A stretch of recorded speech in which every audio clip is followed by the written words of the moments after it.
ઓમ પૂર્ણમદઃ પૂર્ણમિદં પૂર્ણાત પૂર્ણમુદચ્યતે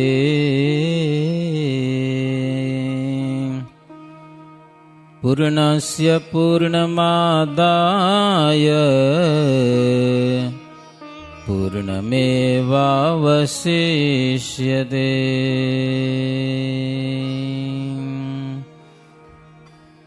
પૂર્ણમેવાવશિષ્યતે.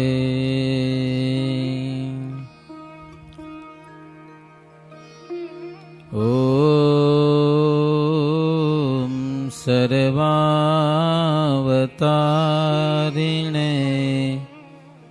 શ્રી હરિ કૃષ્ણાય નમો નમઃ. ઓમ શ્રી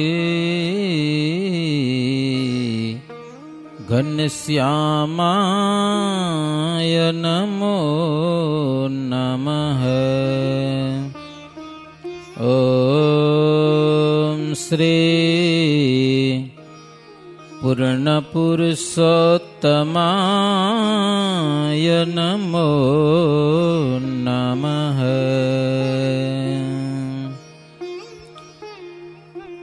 સહજાનંદ સ્વામી મહારાજની જય.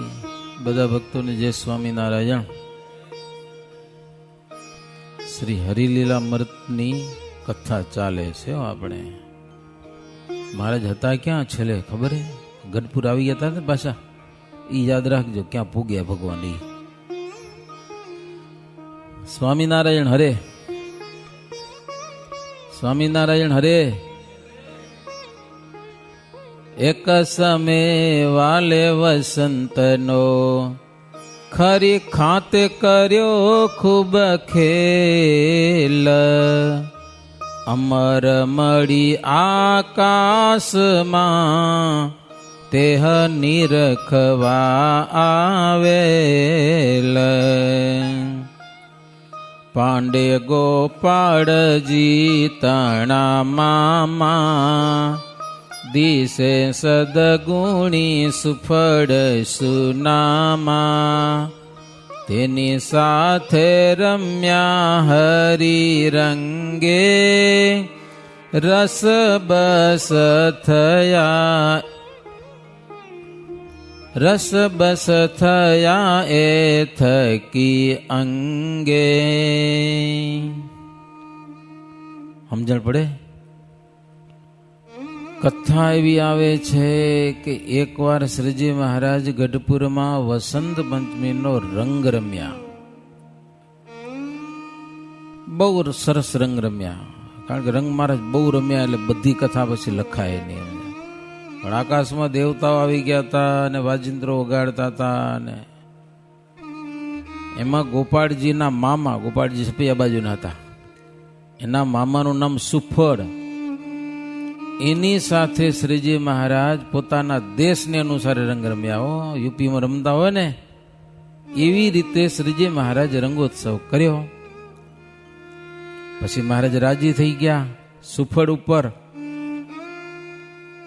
પછી શ્રીજી મહારાજ પાસે પહેરવાની પાદુકા એટલે ચાખડી તે સુફળને આપી દીધી પૂજવા માટે. મહારાજ કે આની તમે પૂજા કરજો. પ્રસાદીની ચાકડી મળી. પછી સાંજના સમયે સભા ભરાણી. એમાં રઘુવીરજીના નાના ભાઈ બદ્રીનાથ એ ગાદલી નાની લઈ અને સભામાંથી નીકળ્યા. એટલે મહારાજે પૂછ્યું, એટલે આ કેની ગાદલી લીધી છે? ગાદલી એમને લઈ જતા હશે ક્યાંક. ત્યારે બદ્રીનાથ કે મહારાજ આ ગાદલી જમના લઈ જાય છે. જમના કોઈ સ્ત્રી ભક્ત હશે. મહારાજ કે તારી ગાદલી કોઈ લે નહીં, એટલે તારો પુત્ર ગાદીપતિ થશે, આચાર્ય થશે, એવું મહારાજને કહેવાનું. પછી સુફળ મામા એને મહારાજને કીધું, મહારાજ સીતારામ, વૃંદાવન અને બદ્રીનાથ આ ત્રણને જનોઈ આપવાની છે. સારું મુહૂર્ત જોર આવી અને આ ત્રણને તમે પ્રભુ જનોઈ પહેરાવી દો, પછી મારે એને છપૈયા લઈ જવા એ લગ્ન કરવા માટે. લ્યો, જનોઈ પહેર્યા વિના લગ્ન થાય નહીં. યજ્ઞોપવિત સંસ્કાર થઈ જાય પછી ત્રણેને ત્યાં લઈ જાય, લગ્ન કરાવી અને એની ઘરવાળીઓને અહીંયા લઈ આવું ને તમને પગે લગાડું કે લ્યો લગ્ન કરવા છેટ છપૈયા જાઉં. હો, 1800 કિલોમીટર થાય અહીંયાથી. તો એની ત્રણેય ઘરવાળીઓને અહીંયા લઈ આવીને મહારાજ જિંદગીમાં એકવાર તમને પગે લાગી જાય, પછી ભલે ઘરે જાય, ભલે ત્યાં રહે. સુફળ મામા કે મહારાજ મેના અને વિરજા એણે તો તમારા દર્શન કર્યા છે. હો, એમ બીજા પણ કરે. પછી ઈચ્છારામભાઈએ કીધું, મહારાજ વાત સાચી, મારી પણ ઈચ્છા છે કે 3 જણાને લગ્ન કરાવી આવું. કે સમજા, ત્યાં છઠ સુપૈયા જઈને અને 3 પુત્રની પત્નીઓ અહીંયા આવે અને પ્રભુ આપણા દર્શન કરે. એ બધા અયોધ્યામાં રહેનારા, છપૈયા અયોધ્યામાં રહેનારા ધર્મ પરિવારના લોકો એને મહારાજને વિશે ભાવ જબરો, સમજ્યા ને, બાઈઓ ભાઈઓ જે હતા એ બધા. પછી ભગવાન શ્રીહરિ સારું મુહૂર્ત જોઈ અને આ 3 જણાને વિધિસર યજ્ઞોપવિત આપી દીધી. એ બધો વિધિ પૂરો કર્યો. હવે ગોપાળજીના મનમાં એમ થયું કે મામાને ચાખડી મળી ગઈ પ્રસાદીની મહારાજની, મને મળી નહીં. એની ઈચ્છા બહુ હતી પણ મહારાજ આપી નહીં. મહારાજ જાણે ખરા પણ દીધી નહીં એને. પછી એક દિવસ મહારાજ બપોરના સમયે જમવા બેઠા તો ગોપાળજીએ શું કર્યું, ચાખડી હંતાડી મૂકી. હો, મહારાજની. છાની રીતે ચાખડીઓ ઉપાડી, એક કોઠીમાં તે તો સંતાડી. જમી ઉઠ્યા જ્યારે વન માડી, ત્યારે ચાખડીઓ નવ ભાડી.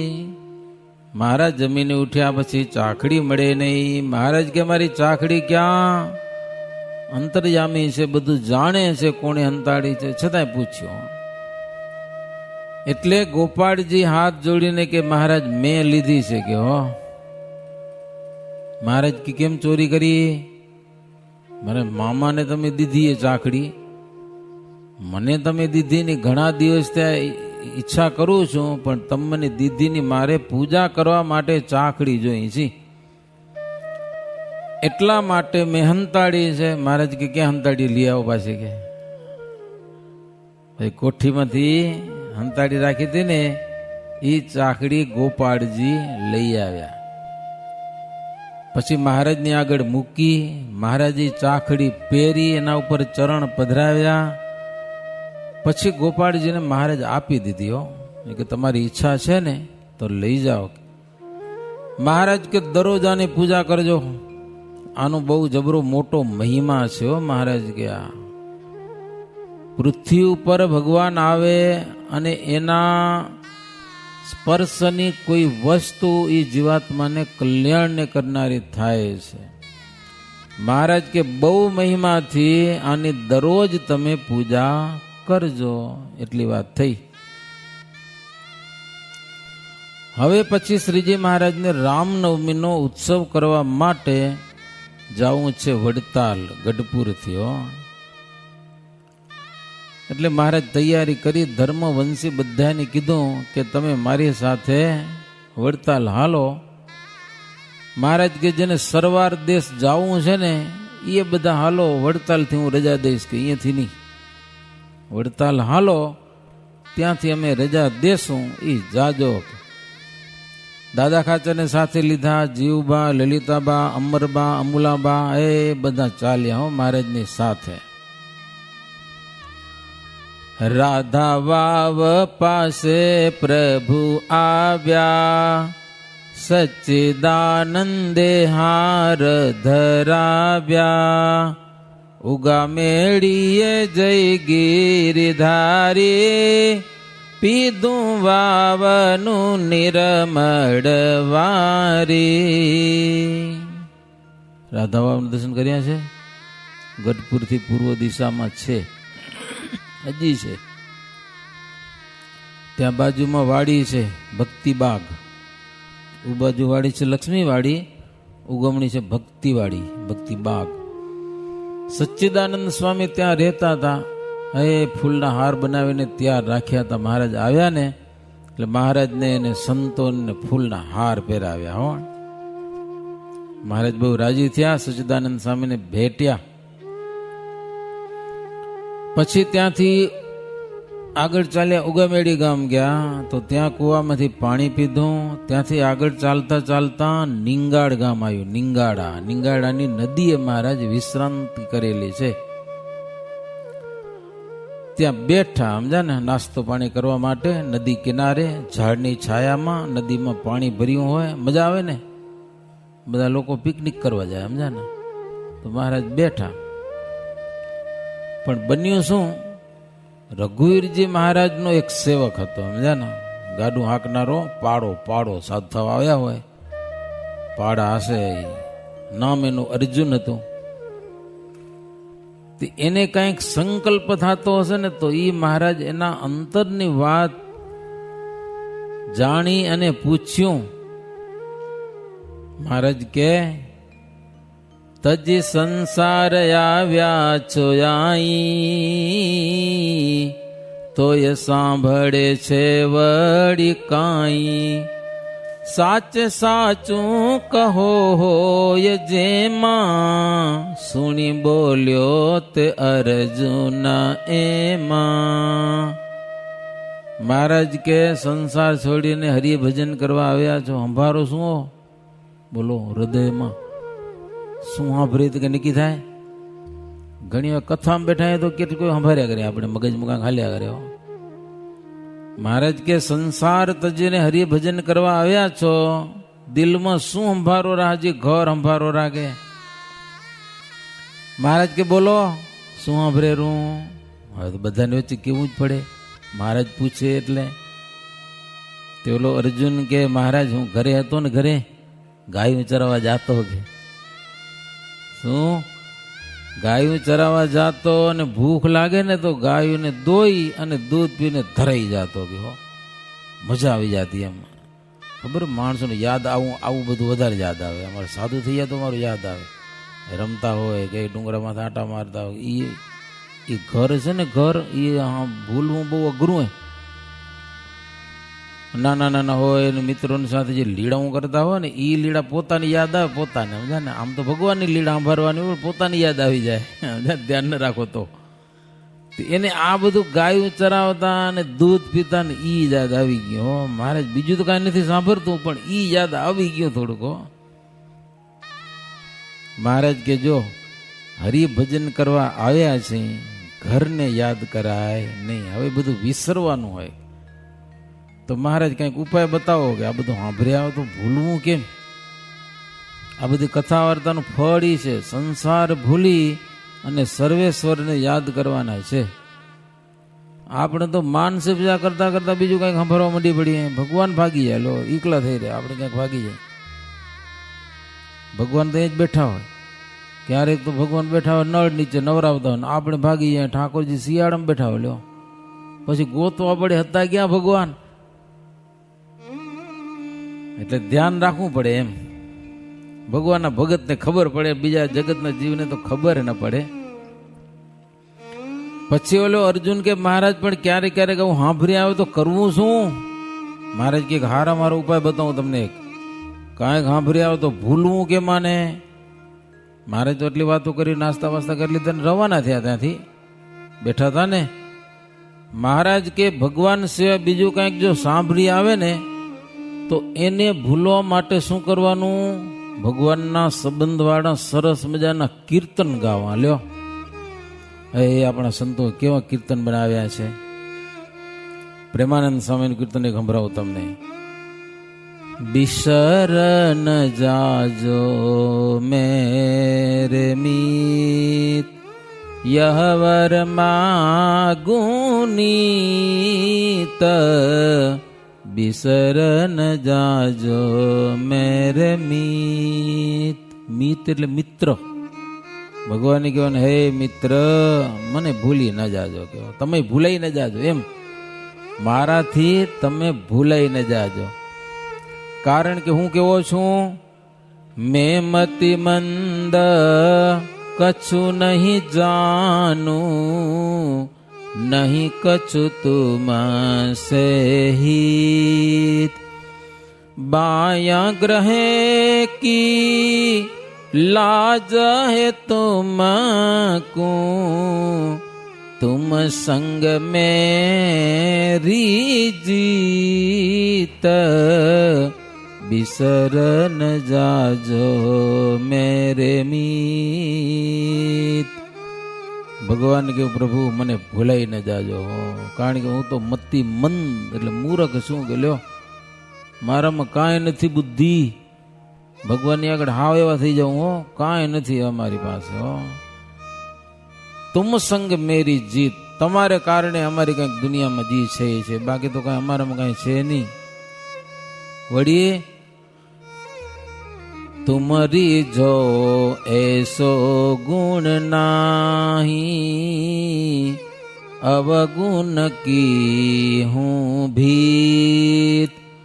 અવગુણ જાની બિસારોગે જીવન, હોવહું બહુ તફજીત બિસર ન જાજો મેરે મીત. તમને રાજી કર્યું કે મારામાં કઈ ગુણ નથી કે લ્યો અવગુણની ભીત શું, ભીત દિવાલ એવા મારામાં અવગુણો છે. મેરે દૃઢ ભરોસો જીય મેં તજી હો ન મોહન પ્રીત. जनयव गुण प्रभु मानत नाही, यही पुरब की रीत बिसर न जाजो मेरे मीत. दीन बंधु यति मृदुल स्वभाव, ગાવું નિસ દિન ગીત. હે દિનબંધુ મૃદુલ સ્વભાવ, ભગવાનનો સ્વભાવ બહુ સરળ છે. ગાવું નિસ્દિન ગીત, પ્રેમાનંદ સ્વામી કહો રાત દાડા તમારે કીર્તન ગાયા કરો. આપણે એક બાપુ હતા ખબર મનજી બાપુ, બહુ વર્ષો પહેલા એ કીર્તન ગાયા જ કરતા. લ્યો ઘરે જાય, જન્મ સુધાર્યો રે મારો, કીર્તન સતત ચાલુ જ હોય. લો એ બાપુ મને યાદ છે બરોબર. આપણે ગામમાં કોઈક થઈ ગયા શ્રેષ્ઠ ભગત, નામ દેજો તો કંઈક તમને કથા ખબર હોય એવા કંઈક ચમત્કારી. આજથી 30-35 વર્ષ પહેલા અમે ફરવા આવેલા, તઈ કોઈક બાપા વાત કરતા હતા, નામ તો યાદ નથી. અમારા અંબાડામાં ગરીબ ભગત હતા વર્ષો પહેલા. કેવી સામર્થ્ય હતી એની, ખાલી થારી હાથમાં લે એમ પછી ઊંચી કરે. ભગવાનને કે હે પ્રભુ પેંડાની ભરી દો, તમારે પેંડાને ભરી જાય. તમારા ગામની વાત કરું રહો. પછી ભગવાનને જમાડે, ઠાકોર જમાડીને બધાને સભામાં પ્રસાદ વેચી દે. લ્યો બોલો, સાટાની ઈચ્છા થાય થારી ઊંચી કરવાની, એમ આખી ઊંચી કરીને સાટાની થારી ભરાઈ જાય, ભરાઈ જાય એટલી ભરાઈ જાય. લ્યો ભગવાન જમે, આખી સભામાં પ્રસાદ વેચાઈ જાય. એમ તમારા વડીલ હરિભક્તો કહેતા હતા આજથી 30-35 વર્ષ પહેલા કે 40 વર્ષ થયા હશે. મેં કાને વાત સાંભળી છે. પછી એ હરિભગતને એક દી કેવો સંકલ્પ થયો કે હું આમ કરું ને થારી ભરાઈ જાય, એમાં સાધુ આમ કરે થારી ભરાઈ જતી હશે, એટલો સંકલ્પ થયો. તેથી બંધ થઈ ગયું. કેટલી ભાવના આવી કે હું આમ કરું થારી ભરાઈ જાય, સાધુ કોને ભરાય, સાધુ કોને ભરાતી હશે બોલો. સંતોની એટલી સામર્થ્ય હશે, પોતાનો થોડોક ભાવ આવ્યો, એટલોક સાધુનો ભાવ આવ્યો ને ખાલી મનમાં સંકલ્પ થયો સાધુ હાથ ઊંચો કરીને થારી ભરી દે તો પોતાની બંધ થઈ ગઈ ભરાતી. લો સદા એને માટે કબીસા સમજા. દીન બંધુ યતિ મૃદુલ સ્વભાવ ગાવું નિસદીન ગીત. આપણા વડો કીર્તન બહુ મોઢે કરી લેતા, ભણેલા નતા. હે કીર્તન મોઢે પડ્યા હોય, વાડીમાં કામ કરતા હાલતા ચાલતા કીર્તન ગાતા જાય. એ મોજ અલૌકિક છે, એ આપણી ગઈ. હવે તો આપણા મોબાઈલે ગીત નથી ગાતા. લ્યો મારે બીજું કંઈક બોલ્યા કરે.